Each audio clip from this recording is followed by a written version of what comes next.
అందరికీ జై భారత్.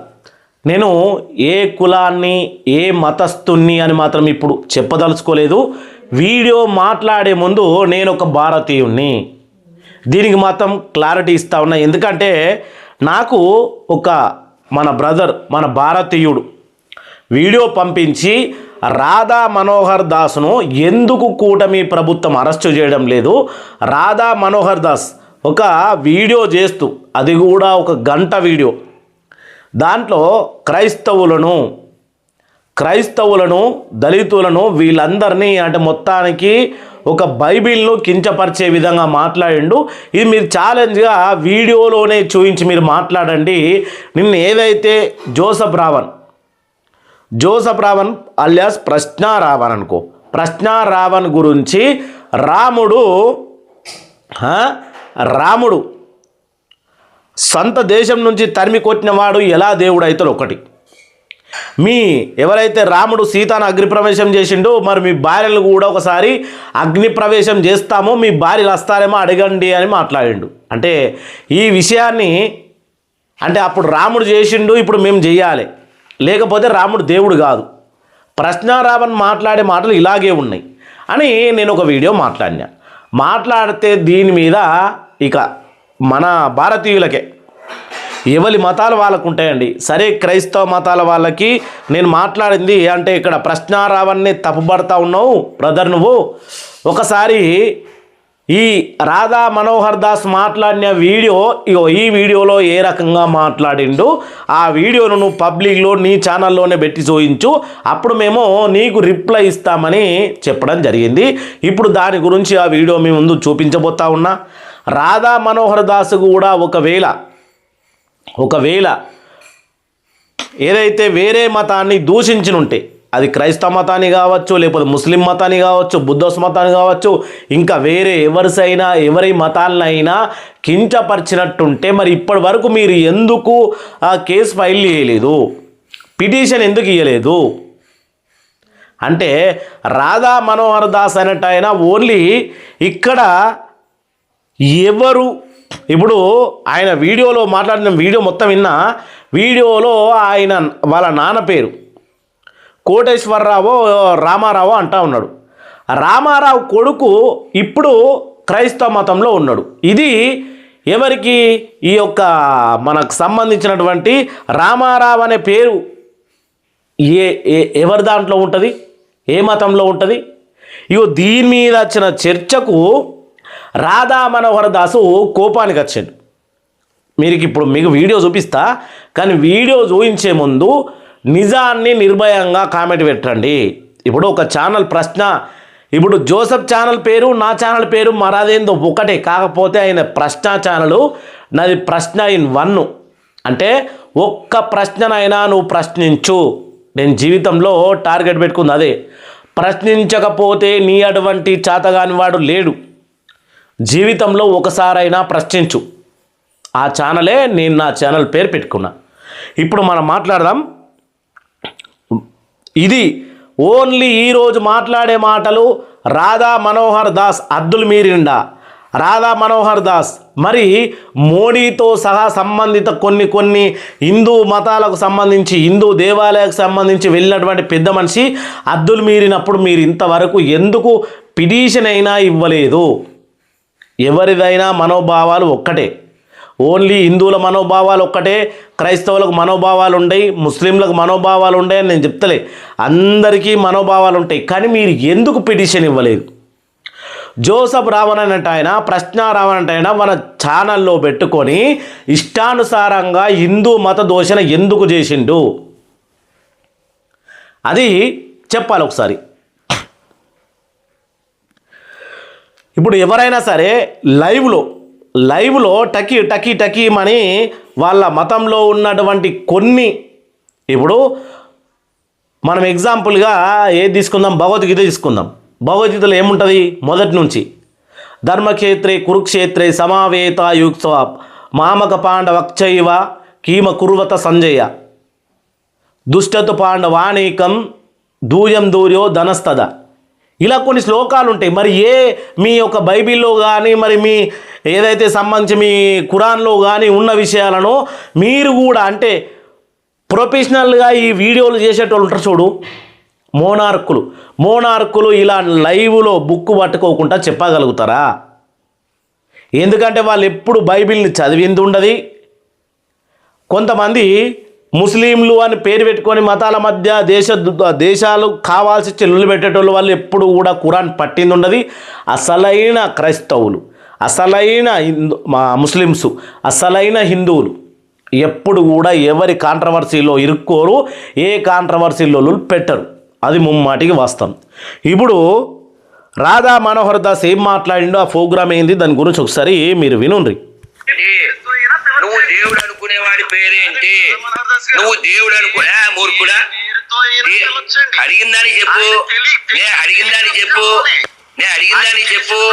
అడిగిందని చెప్పు వేస్ట్ ఫెలో.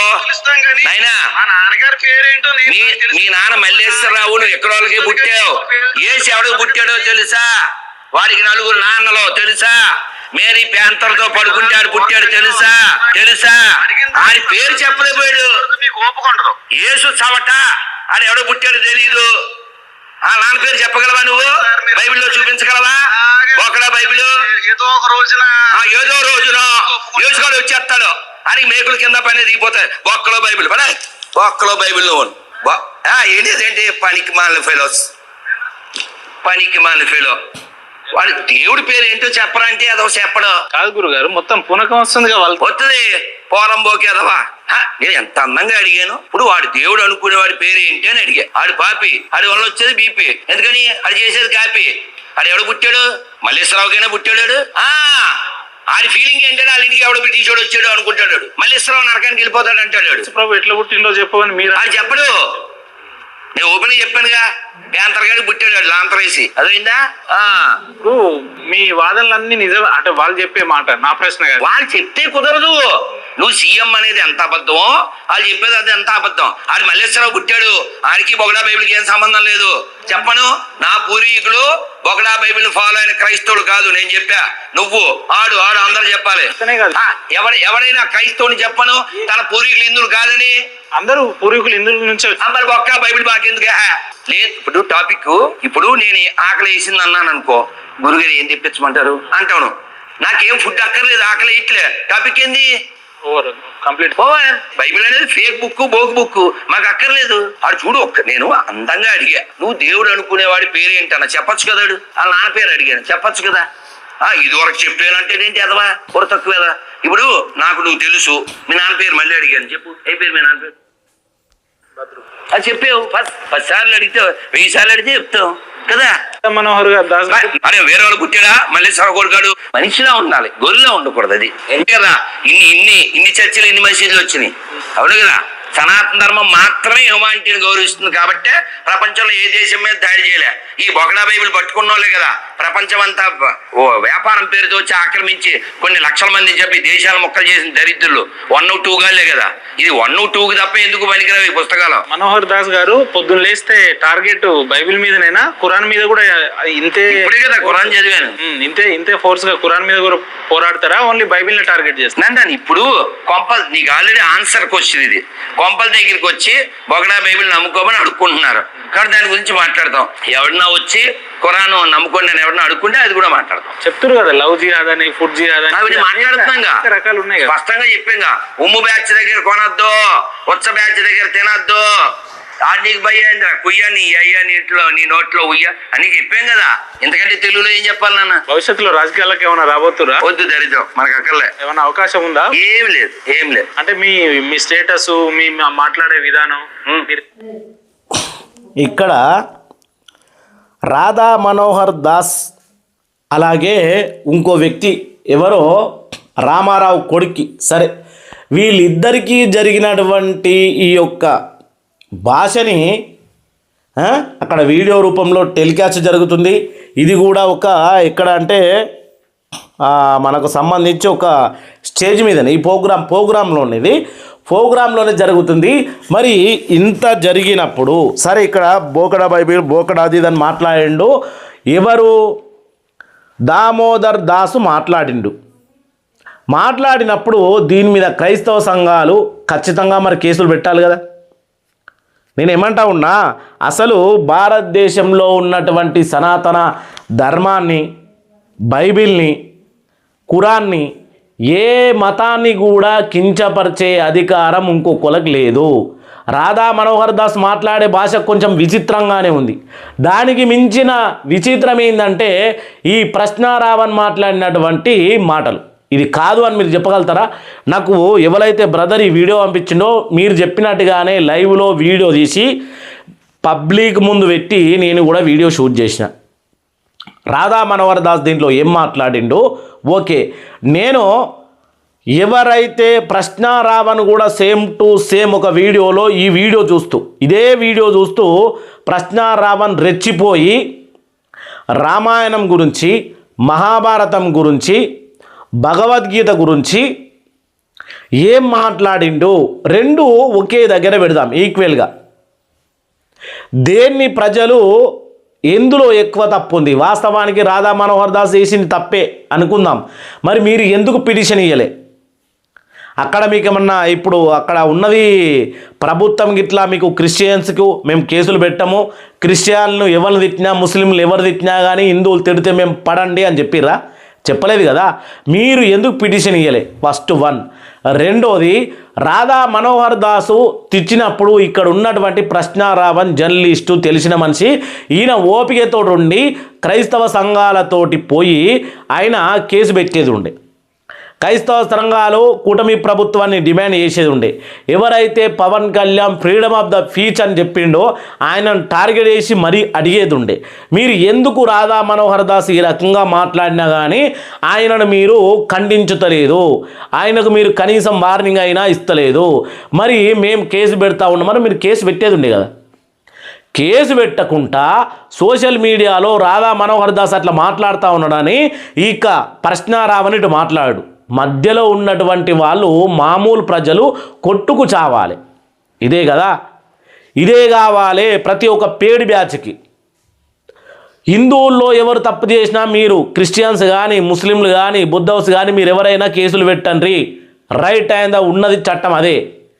కానీ దాన్ని సోషల్ మీడియాలో పెట్టుకొని మీ వ్యూస్ కోసం, మీ డబ్బుల కోసం మీరేదో కుల మతాల మధ్య చిచ్చు పెట్టి భారతదేశాన్ని చీల్చి ముక్కలు చేస్తామనేటువంటి ప్రయత్నం చేస్తే చాలామంది రాధా మనోహర్ దాసులు కాదు, చాలామంది భారతీయులు ఆనాడు స్వతంత్రం కోసం పోరాడినటువంటి ఛత్రపతి శివాజీ గారు, ఇంకా మనకు సంబంధించి 25 ఏళ్ళ వయసులోనే ఉరికంబం ఎక్కినటువంటి ఎంతోమంది ఇంకా యోధులు ఉన్నారు. వాళ్ళ పేర్లు కూడా ఇప్పుడు నేను చెప్పదలుచుకోలేదు. నేనున్నటువంటి విషయంలో ఇప్పుడు చీడ పురుగుల్లాగా తయారయ్యి మీరు భారతదేశం అంటే కుల మతాలకు అతీతంగా, నాకు ఈ వాడదామంటే మోటు భాష వాడదామని చాలా గట్టిగా ఉంది కానీ వాడట్లేదు. నేను కూడా వాడితే నేను వీడియోలు చేసి వేస్ట్. అందుకనే నేను చాలా స్మూత్ భాష వాడుతూ ఉన్నా, అందరికి అర్థమయ్యేటట్టుగా. ఎవరైనా సరే మీ ఇష్టానుసారంగా సోషల్ మీడియాలో మాట్లాడి కుల మతాల మధ్య చిచ్చు పెట్టడం తగ్గించుకోవాలి. నువ్వు పవన్ కళ్యాణ్ అవినీతి చేసిన ప్రశ్నించు, చంద్రబాబు అవినీతి చేసిన ప్రశ్నించు, కేసీఆర్ రేవంత్ రెడ్డి అవినీతి చేసిన తెలంగాణలో ప్రశ్నించే హక్కు నీకుంది. కానీ ఒక వ్యక్తిని, ఒక మతాన్ని టార్గెట్ చేసే నీకు ఎటువంటి రైట్స్ లేవు. అది తెలుసుకొని జర్నలిజం ఎందుకు? అది తెలుసుకొని ఈ రాధా మనోహర్ దాస్ ఎందుకు? నేను కూడా అంటా ఉన్నా, ఇప్పుడు రాధా మనోహర్ దాస్ మీద కేసు పెట్టాలి. మరి మీరు ఏమంటారు? నాకు వీడియో పంపించిన వాళ్ళకి నేను చెప్తా ఉన్నా, మీ అందరికీ రాధా మనోహర్ దాస్ మీద కేసు పెట్టాలి. కానీ దానికి తర్వాత జరిగిన పరిణామాలకు ఎవరు బాధ్యులు? ఇప్పుడు నేను ఒక్కొని ఈ చెంప మీద కొట్టిన, ఈ చెంప మీద వాడు కొట్టిండు. ఇప్పుడు ఏమైపోయింది? ఇద్దరిది ఈక్వల్ అయిపోయింది కదా. కానీ ఈ చెంప మీద కొట్టేటోడు నా చెంపని కాక పక్కోని చెంపని కూడా కొట్టిండు. అంటే పోతూ పోతూ పవన్ కళ్యాణ్ దానికి సంబంధించి మనకు ఇప్పుడు జనసేన టీడీపీ కాదు, ఇక్కడ పవన్ కళ్యాణ్ డిప్యూటీ సీఎంను, ఒక డిప్యూటీ స్పీకర్ను, వీళ్ళందరినీ మరీ పందిలా ఉన్నవరా భయ్, కోస్తే నలుగురికి సరిపోదా? ఇట్లాంటి ఏంది దాన్ని ఏమంటారు, విచిత్రమైన భాష వాడి అంటే చేతిలోకి మైక్ రాగానే స్టేజ్ మీదకి ఎక్కంగానే అహంకారంతో ఊగిపోతూ ఈ రకంగా మాట్లాడిన వారిని ఏమంటారో మీరు ఒకసారి చెప్పుండ్రి. ఇక్కడ ఒక పెద్ద మంచి పోస్ట్ పెట్టిండి. ఏమని పెట్టిందంటే, కూటమి ప్రభుత్వం రాధా మనోహర్ దాస్ను కూడా అరెస్టు చెయ్యండి. ఇక్కడ రాధా మనోహర్ దాస్, ఇక్కడ జోసెఫ్ రావణ్. కుల వివక్ష తగ్గుతుంది అప్పుడే. సమాధానం ముందస్తు నిర్ణయాలు తీసుకొని సామాజిక సమస్యలు తీర్వాలని నిర్ణయించుకుంటున్న రామ్ ప్రసాద్ గారు దీనిని నిర్ధారించాలి. ఇక మహానుభావులు స్వయంగా జవాబుదారీతో వ్యవహరించాలి. ఇలాంటి యోచనలు ప్రజలకు తమ యొక్క అమూల్యమైన సేవలు కావాల్సిన చర్యలు తీసుకువస్తాయి. ఎక్కడ తీసుకొస్తాయి? అమూల్యమైన సేవలను వ్యక్తి రాధా మనోహర్ దాస్ను అరెస్ట్ చేయాలి. ఎప్పుడు? ప్రశ్న రావని ఇవన్నీ రామాయణం గురించి, మహాభారతం గురించి, భగవద్గీత గురించి, దేని గురించి మాట్లాడక ముందు నువ్వు రాధా మనోహర్ దాస్ని అరెస్ట్ చేయాలంటే దానికి ఓకే, రైట్, నేను కూడా నీకు సపోర్ట్ చేస్తా, ఒక హిందువునైనప్పటికీ. ఏం మాట్లాడుతావు నువ్వు అసలు? ఇప్పుడు నేను ఎగ్జాంపుల్గా అర్థమయ్యేటట్టు చెప్పినా కదా, ఈ చెంప మీద నన్ను కొట్టినా, ఈ చెంప మీద నువ్వు కొట్టక ముందే నా మీద కేసు పెట్టాలి. పలానోడు నన్ను ఈ చెంప మీద కొట్టిండు మరి అని చెప్పి నువ్వు పిటిషన్ ఇవ్వాలి నా మీద. అది కాకుండా ఇష్టానుసారంగా మీకు నచ్చినప్పుడు అంతా అయిపోయిన తర్వాత ఇప్పుడు జోసెఫ్ రావణ్ని బయటకు తీసుకురావాలి. ఏ రకంగా తీసుకురావాలి? సరే, okay. Next video Joseph Ravan. ఇప్పుడేమో రాధా మనోహర్ ఏం మాట్లాడిండు అనే విషయాన్ని స్పష్టంగా మీ ముందుంచిన. జోసెఫ్ రావణ్ 1 hour వీడియోలో ఎంత మాట్లాడిండు అనేది నెక్స్ట్ వీడియోలో మీ ముందుంచబోతా ఉన్నా. అప్పుడు దాన్ని చూసుకొని పోల్చుకొని, మరి ఇప్పుడు జోసెఫ్ రావణ్ గురించి అంటేనేమో రాధా మనోహర్ దాస్ పంపించారు. ఇప్పుడు రాధా మనోహర్ దాసు కాపాడనీకి జోసెఫ్ రావణ్ మాట్లాడిన వీడియో నాకు పంపించండి. కామెంట్ రూపంలో లింక్ పెట్టు చూద్దాం. జై భారత్, జై హింద్.